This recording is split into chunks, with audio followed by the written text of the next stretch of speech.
Hello everyone, welcome back to my channel. आज है 20 सितंबर और आज हम लोग पढ़ेंगे 20 सितंबर के सभी इंपॉर्टेंट करंट अफेयर्स के क्वेश्चंस को और सभी क्वेश्चंस को हम लोग एमसीक्यूज रूप में देखेंगे और साथ ही सभी को डिटेल में भी डिस्कस करेंगे। तो चलिए स्टार्ट करते हैं आज का सेशन। तो आज का पहला सवाल है, विश्व बांस दिवस कब मनाया जाता है? तो विश्व बांस दिवस हर साल 18 सितंबर को मनाया जाता है।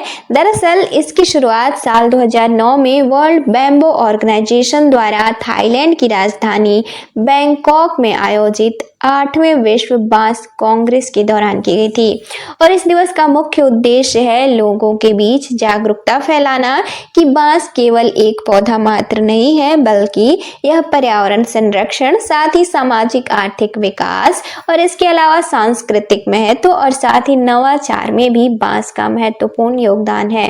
और साल 2025 के लिए इस दिवस की थीम है अगली पीढ़ी के बांस समाधान, नवाचार और डिजाइन पर जोर देना।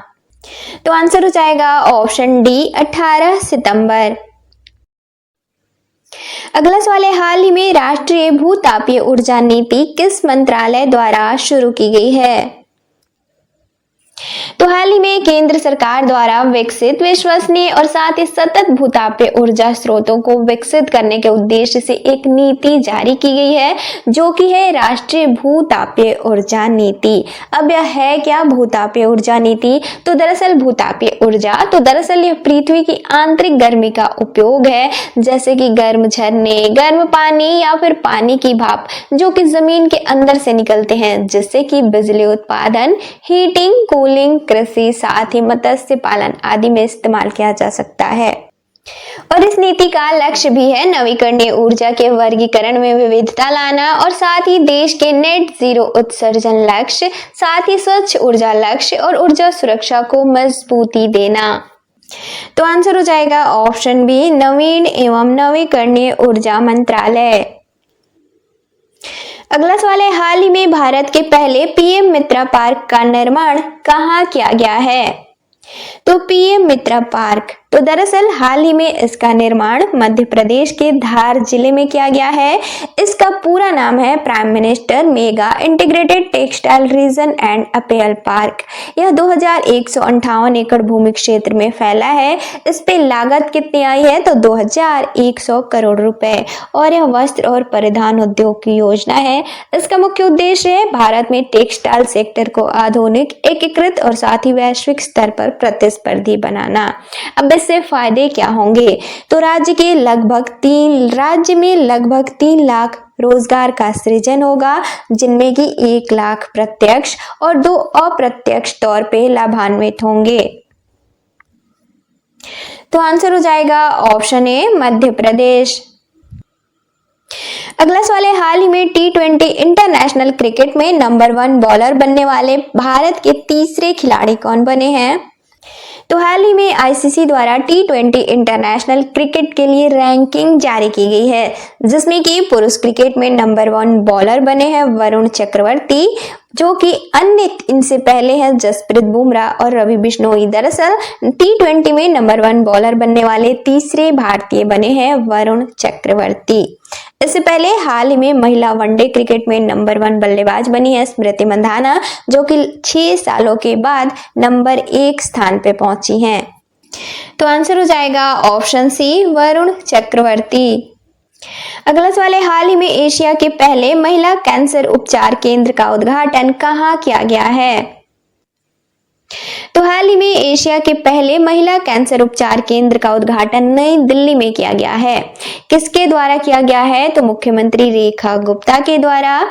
इस उपचार केंद्र का नाम है अपोलो एथेना। दरअसल यह अपोलो हॉस्पिटल एंटरप्राइजेज लिमिटेड द्वारा स्थापित किया गया है। इसका मुख्य उद्देश्य है महिलाओं को कैंसर देखभाल में गोपनीयता, सम्मान और साथ ही इन्हें सुरक्षा प्रदान करना। तो आंसर हो जाएगा ऑप्शन बी नई दिल्ली। अगला सवाल है, हाल ही में किस देश को पॉलीमेटिक सल्फाइड अन्वेषण के लिए दुनिया का पहला लाइसेंस दिया गया है? तो पॉलीमेटिक सल्फाइड अन्वेषण के लिए लाइसेंस हाल ही में भारत के लिए जारी किया गया है। किसके द्वारा? तो इंटरनेशनल सीबीड अथॉरिटी के द्वारा। दरअसल यह अन्वेषण क्षेत्र उत्तर पश्चिम भारतीय महासागर साथ ही अरब सागर से लगती है और यह 10,000 वर्ग किमी क्षेत्र में फैला है और इस अन्वेषण की अवधि रहेगी, यानी कि इस अन्वेषण का अनुबंध कितने समय तक के लिए है? तो अगले 15 वर्षों के लिए। और इसका मुख्य उद्देश्य है पीएमएस नोड्यूल्स में पाए जाने वाले धातुओं जैसे कि तांबा, निकल, कोबाल्ट, मैंगनीज आदि की खोज एवं उनका आकलन करना, साथ ही भविष्य के लिए संभव खनन एवं उपयोग के लिए वैज्ञानिक प्रौद्योगिकी विकल्प भी तैयार करना। तो आंसर हो जाएगा ऑप्शन सी, भारत। अगला सवाल है, हाल ही में विश्व सागौन सम्मेलन 2025 का आयोजन कहाँ किया गया है? तो विश्व सागौन सम्मेलन 2025 तो दरअसल सागौन के वन, वानिकी एवं व्यापार से जुड़े विषयों पर आयोजित यह एक अंतर्राष्ट्रीय सम्मेलन है और साल 2025 में इसके 5वें संस्करण का आयोजन किया जा रहा है। कब से?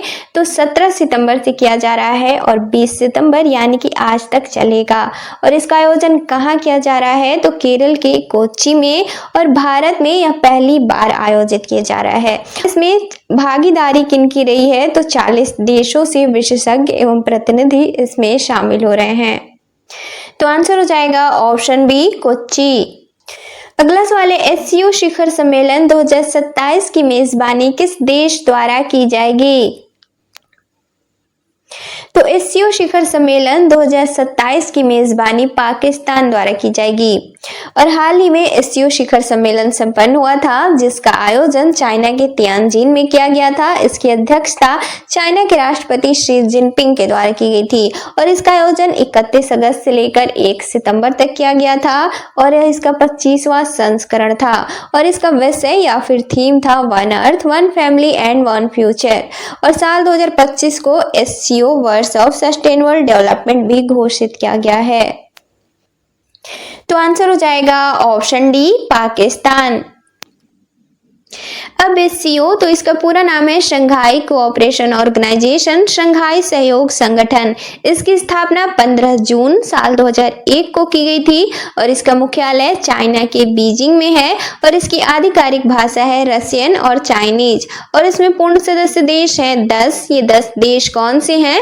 तो China, Russia, Kazakhstan, Kyrgyzstan, Tajikistan, Uzbekistan, Bharat, Iran, Pakistan और बेलारूस। इसके अलावा इसमें 16 पर्यवेक्षक देश भी शामिल हैं। अगला सवाल है, हाल ही में किस राज्य में स्थित अहमदनगर रेलवे स्टेशन का नाम बदलकर अहिल्यानगर रेलवे स्टेशन कर दिया गया है? तो अहमदनगर रेलवे स्टेशन जो कि महाराष्ट्र में स्थित है, हाल ही में इसका नाम बदलकर यानी कि नया नाम क्या कर दिया गया है? तो अहिल्यानगर रेलवे स्टेशन। इससे पहले अहमदनगर जिले का नाम बदलकर भी राज्य में अहिल्यानगर जिला कर दिया गया था। इसका मुख्य उद्देश्य है मराठी और भारतीय इतिहास तथा साथ ही संस्कृति से जुड़ी महान महिला का सम्मान करना, यानी कि अहिल्याबाई होलकर के सम्मान में इसका नाम बदला गया है। तो आंसर हो जाएगा ऑप्शन डी, महाराष्ट्र। तो अब महाराष्ट्र की राजधानी है मुंबई। यहाँ के वर्तमान मुख्यमंत्री हैं देवेंद्र फडणवीस। वर्तमान राज्यपाल है आचार्य देवव्रत जो कि कार्यवाहक राज्यपाल हैं। इसके अलावा महाराष्ट्र में विधान परिषद की सीट है 78, विधानसभा की सीट है 288। अब महाराष्ट्र अपनी सीमा किनसे साझा करता है? तो 6 राज्यों से और इसके अलावा एक केंद्र शासित प्रदेश और अरब सागर से। उत्तर में मध्य प्रदेश से ये राज्य है। इसके अलावा उत्तर पश्चिम में गुजरात से, पूर्व में छत्तीसगढ़ से, दक्षिण में कर्नाटका से, दक्षिण पूर्व में तेलंगाना से और दक्षिण पश्चिम में गोवा से, ये सारे राज्य हैं। इसके अलावा उत्तर पश्चिम में दादरा और नगर हवेली तथा दमन और दीव से, ये केंद्र शासित प्रदेश है, इससे सीमा साझा करता है। इसके अलावा पश्चिम में अरब सागर से अपनी सीमा साझा करता है। अगला सवाल है, हाल ही में कौशल आधारित प्रवासन को बढ़ावा देने के उद्देश्य से भारत द्वारा हाल ही में किसके साथ समझौता किया गया है? तो हाल ही में भारत द्वारा ILO यानी कि अंतर्राष्ट्रीय श्रम संगठन के साथ एक समझौता किया गया है, जो कि IRCO विकसित करने के लिए यह समझौता किया गया है। अब यह है क्या? तो दरअसल यह प्रणाली अलग अलग देशों में व्यवसायों की पहचान और साथ ही वर्गीकरण को मानकीकरण प्रदान करती है, जिससे कि श्रमिकों को अंतर्राष्ट्रीय पहचान और साथ ही कौशल आधारित प्रवासन को बढ़ावा मिलता है। अब इससे फायदे क्या होंगे? तो दरअसल भारतीय श्रमिकों को वैश्विक स्तर पर रोजगार के अवसर आसानी से उपलब्ध होंगे और इस समझौते की अवधि है अगले 2 वर्षों के लिए, यानी कि सितंबर 2025 से सितंबर 2027 तक। तो आंसर हो जाएगा ऑप्शन सी, अंतर्राष्ट्रीय श्रम संगठन। अब कल के क्वेश्चंस का रिवीजन करेंगे। तो कल का पहला सवाल था, विश्व रोगी सुरक्षा दिवस कब मनाया जाता है? तो इसका राइट आंसर था ऑप्शन डी, 17 सितंबर। अगला सवाल था, हाल ही में किस राज्य सरकार द्वारा अंबु करंगल योजना की शुरुआत की गई है? तो इसका राइट आंसर था ऑप्शन बी, तमिलनाडु। अगला सवाल था, हाल ही में भारतीय क्रिकेट टीम के नए प्रायोजक के तौर पर किसे चुना गया है? तो इसका राइट आंसर था ऑप्शन ए, अपोलो टायर्स। अगला सवाल था, हाल ही में जारी वैश्विक नवाचार सूचकांक 2025 में भारत कौन से स्थान पर है? तो इसका राइट आंसर था ऑप्शन बी, 38वें।